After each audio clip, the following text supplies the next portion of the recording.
今回はゾン100というねアニメをブラック企業に勤めたことがある人たちだけで見ていこうかなというふうに思います。で、僕もブラック企業での勤務の経験がありまして、例えば残業何十時間何百時間働いて残業代が出なかったりとか、休みがなかったりとか、パワハラとかね、いろいろありましたし、週7出勤だったり、給与のシステムが固定残業代だったので、事務作業だったり、営業だったりね、清掃とか、とにかく仕事と名の付くものは片っ端から全部一人でやらされていたという感じですね。そもそも職種がブラックな仕事にねついておりまして、看護師さんだったんですよ。でもね、実を言うと看護師よりも看護学生の方がめちゃくちゃブラックでして、挨拶帰ってこないのは当たり前、入眠時間は深夜を回り、早朝に起きて実習先に行くみたいな、すごい従業員のプライベートを支配するような会社におりまして、朝起きたら上司にワン切り、家を出る時にワン切り、会社に着いたらワン切り、監視されているような会社になってまして、働いている時間っていうのはそのタイムカードの外ですよ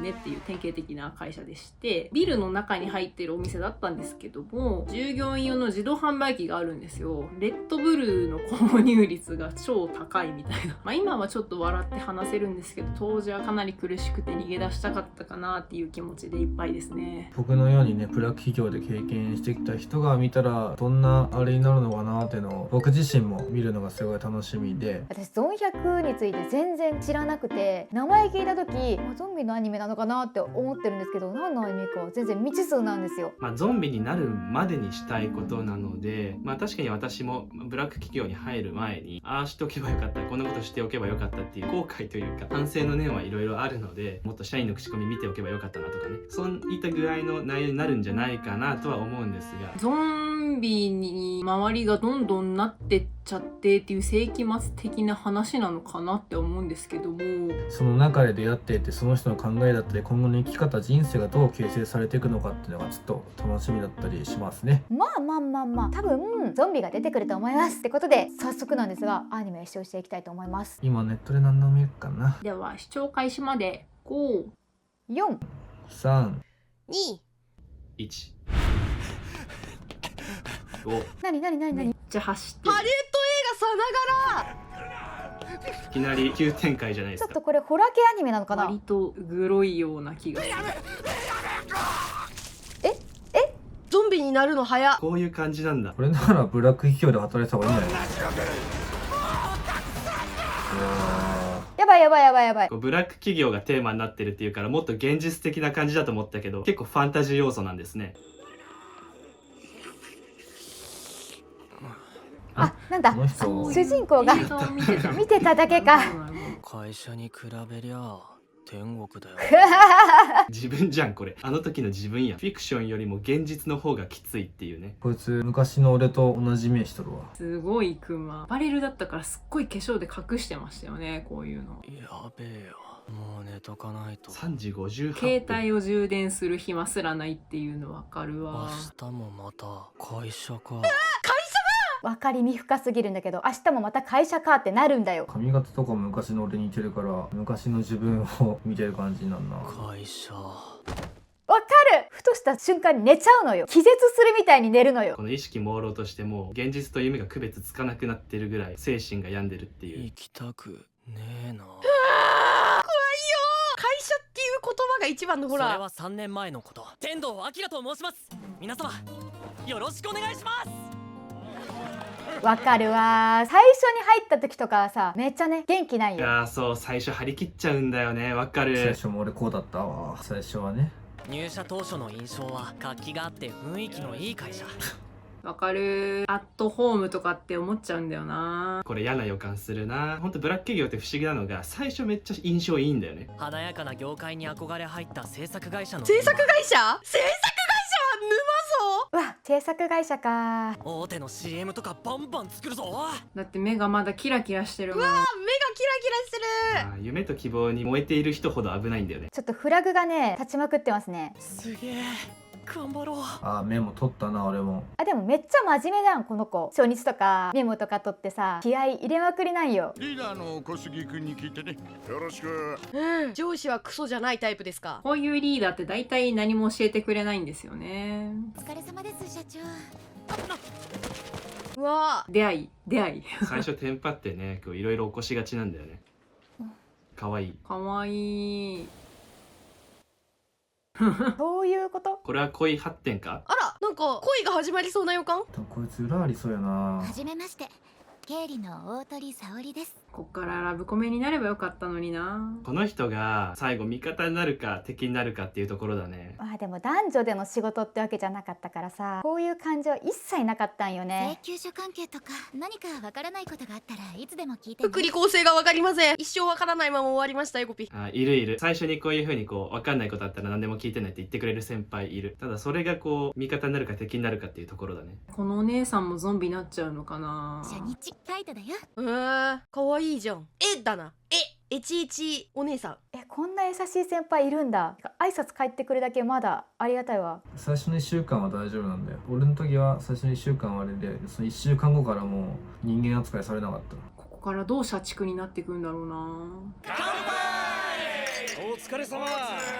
出た、歓迎会。あら、歓迎会までしてもらって。今の時代こういうの少ないけどあるよね。天童くん、大学は？経大です。経大？京都大学ってこと？主人公コミュ力高すぎる。私結構さ陰キャだからさ、こういう瞬間さマジ喋れんのよ。うちはネクタイとか堅苦しいのはいいからね。ブラックな割に夜飲む時間はあるのか。めっちゃ和気あいあいなんだけど、そんなことあるってぐらいめっちゃ和気あいあい。いやでもめっちゃいい会社そうじゃん。こっからゾンビになっていくっていうのが全然想像できないんだけど。けどこの方が気合入るので。最初だけだよ。夢と現実の落差は激しいからな。あら、やっぱり生めかしいねこの人。目が合った時にあんなんされたら惚れてしまうやろ。このお姉さんかわいい。ゾンビならないでほしい。マジでタイプすぎる。自分も。焼き鳥なんか一口で食え。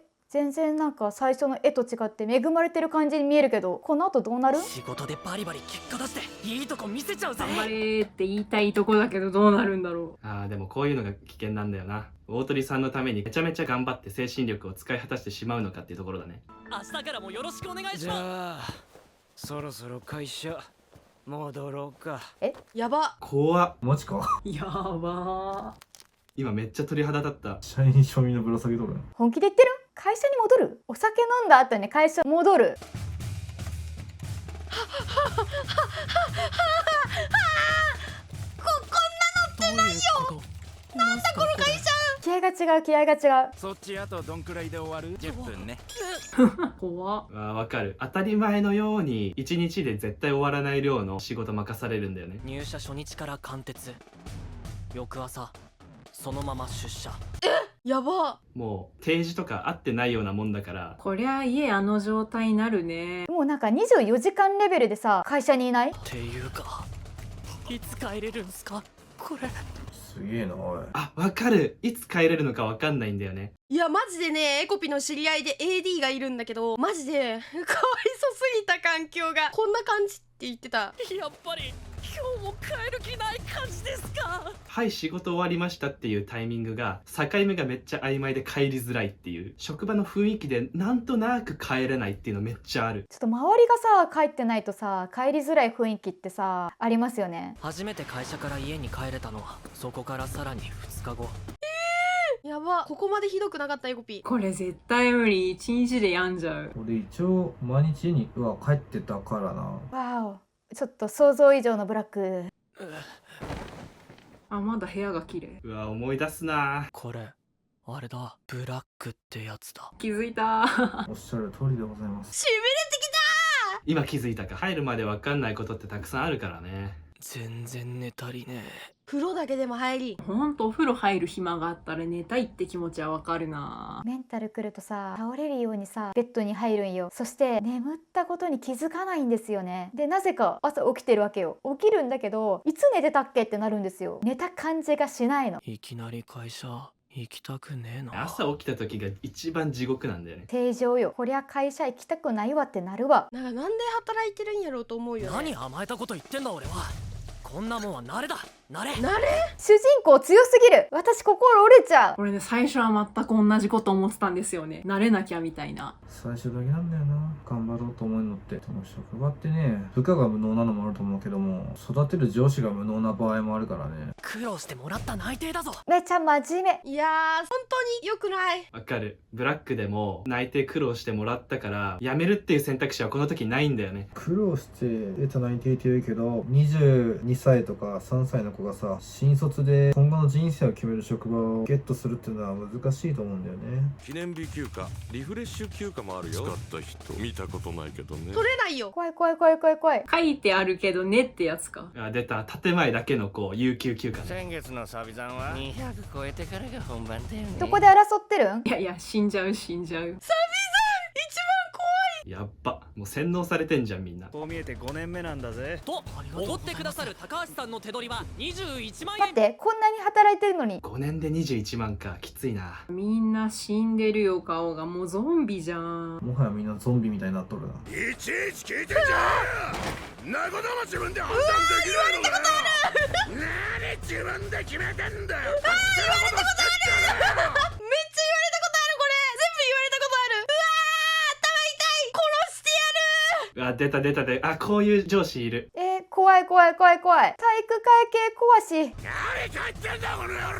この手のタイプ営業さんにいたんですよ。受話器を離しても怒鳴り声が聞こえるみたいな。ちょっと思い出しました。こう分かんないことあったら聞けよって言って、自分の思う通りにやったら、いやなんで相談しないんだよっていう人。どっちが正解なのっていう。そして2年目。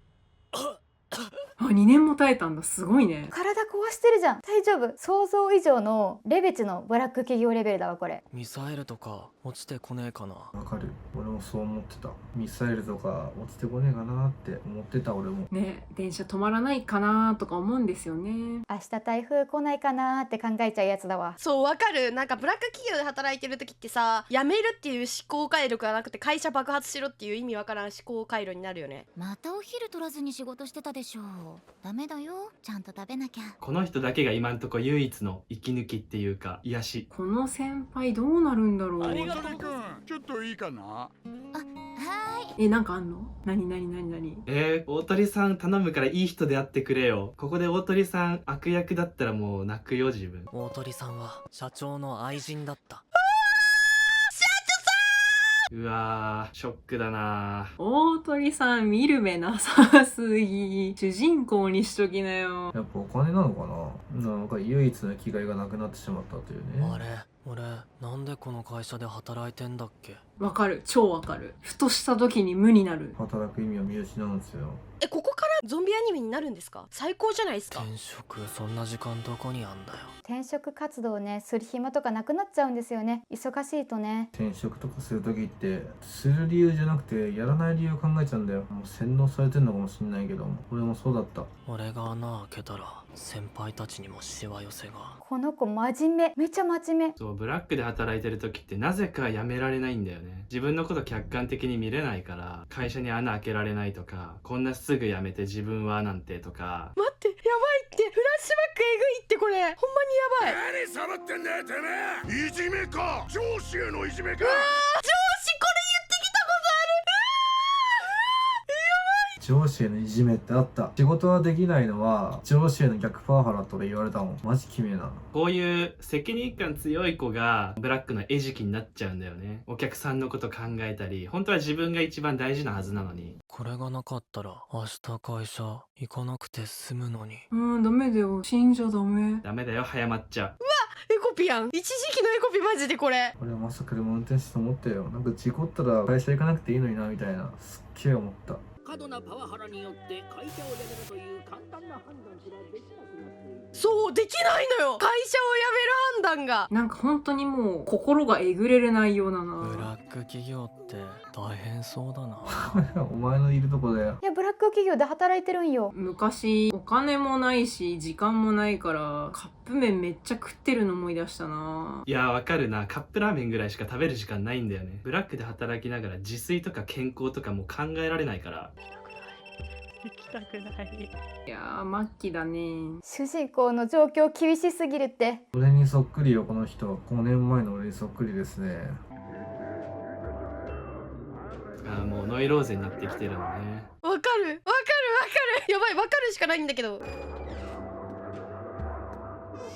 今日も出勤？また出勤する？もうやめときなよ。いやこの時点でもう会社辞めて病院行った方がいいんだけどね。社員証下げるだけでもね、すっげえ重たいんだよね。そう、笑えなくなっていくんだよ。ああ、やべえ、駐輪場の代金払ってなかった。もう世界が灰色に見えてくる。世界がモノクロになってってる。なんか画面が白黒になった。始まったのかな。遅くなってしまう。お、何怖いんだけど。おっなるよね。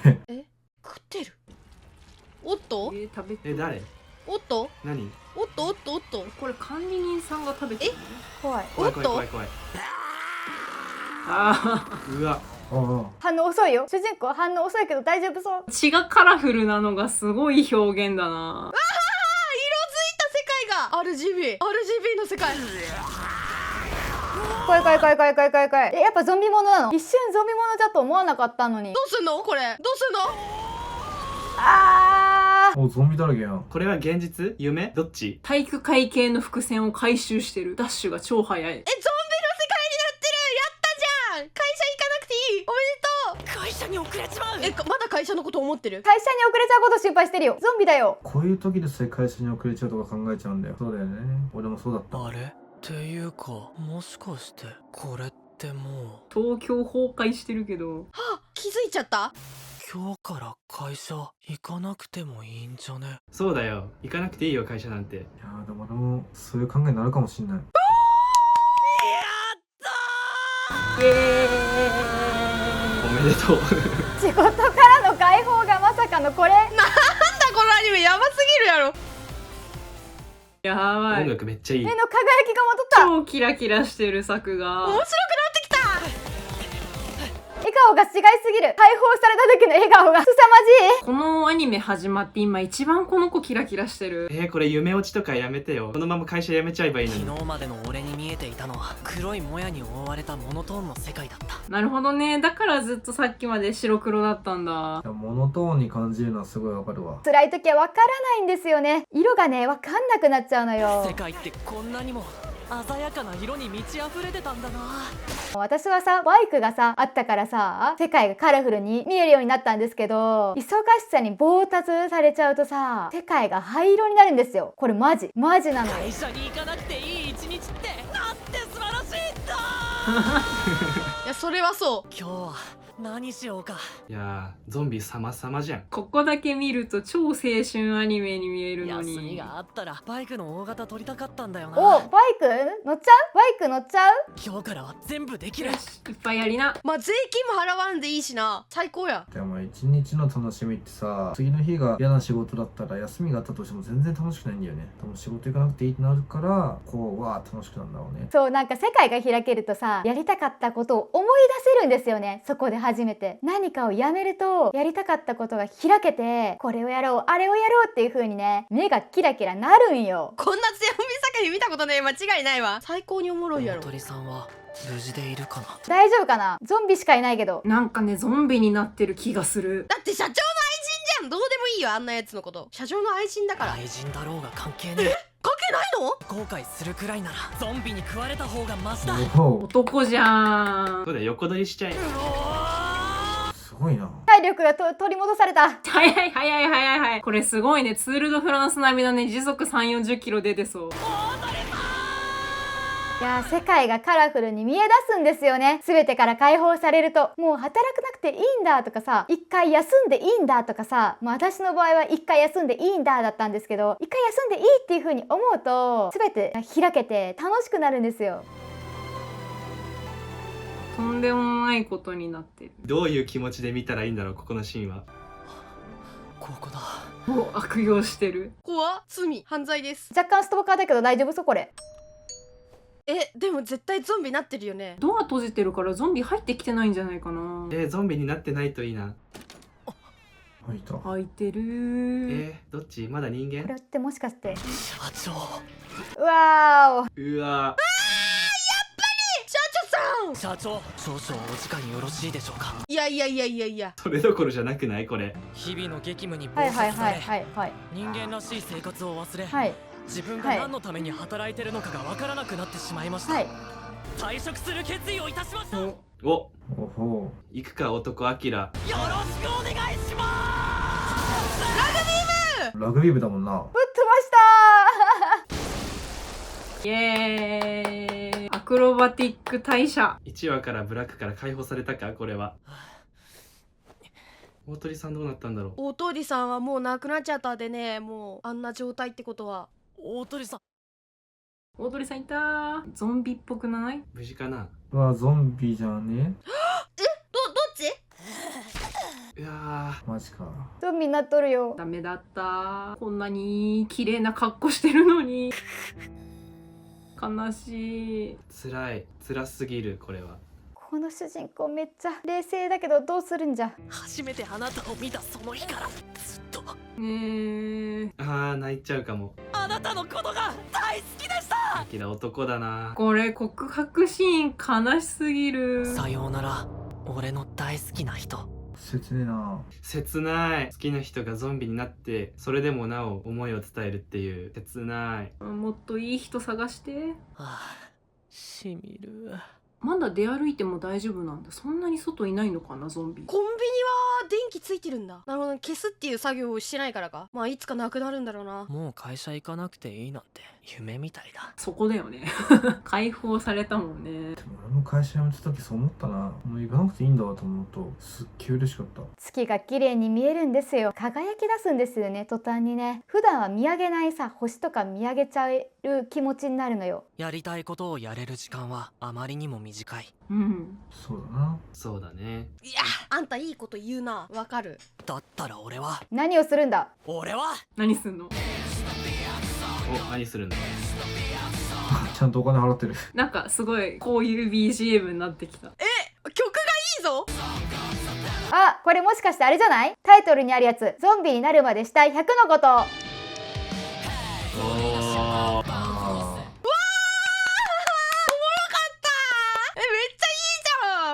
めっちゃドキドキしちゃった。最初さ、ホラー系のアニメかと思って、私ホラーのアニメ結構苦手なんですけど、案外めちゃくちゃブラック企業の人が主人公でした。いや、これめっちゃおもろかったね。主人公の吹っ切れた感があまりにも好き。エコピは仕事っていう正社員っていうクソみてえな、なんかごめんな、正社員クソみてえなって言ったらもう本当にみんなに申し訳ないからさ言わないんだけど、だからエコピはさブラック企業でしか働いたことがないから正社員イコールクソみたいな概念があるんですけど、それを吹っ切った主人公がめちゃめちゃいい。すごくもう痛いほど気持ちが分かりましたね。本当にこんなんでした。洗脳ではね、何するにも言い訳を作っちゃうし、やる理由よりもできない理由を探したりとか、転職する理由よりも転職できない理由を探したりとか、周りの目を気にしたりとか、自分の人生なのにね。主人公の描き方っていうか、アキラくんが多分すごい真面目で責任感が強い人だと思うんですよね。でこういう人ほどブラックの餌食になってしまうっていうか、やめたくてもやめられない、それでこうどんどん病んでしまうっていう人のこう典型な感じがして、ブラック企業の描き方っていうのかな、その描写がすごいリアルだと感じましたね。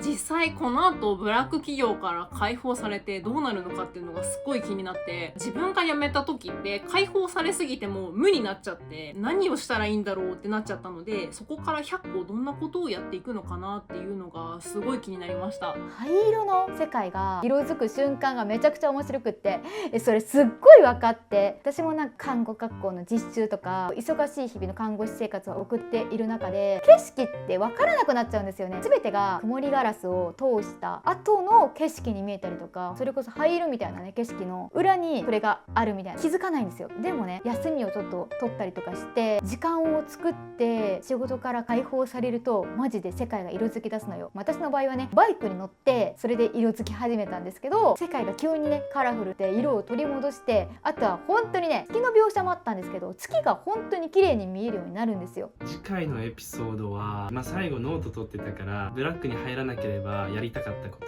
100個のやりたかったことっていうのをやっていくのか、個人的にはこのままブラック企業にはもう足を運ばなくて良くなったのならいいなって思うんですけど、どうですかね。でもまあこれきっかけは極端なんだけど、人間って結構きっかけがないとなかなかね変われないというか、きっかけがないとなかなか動き出せないっていうのがあるから、彼が世界がゾンビになってしまったというこれをきっかけにどう変わっていくのかというのをね楽しみです。今後のねゾン100楽しみに見ていきたいと思いますので、皆さんもぜひ見てください。ネクリアの動画をご視聴いただきありがとうございます。ネクリアの YouTube メンバーシップではタレント様それぞれの個別フルリアクション動画を公開しています。アニメ1話分の最初から最後まで全てのリアクションを見ることのできる動画になっていますので、気になる方はぜひ概要欄からチェックしてみてください。それではまた次回の動画でお会いしましょう。さようなら。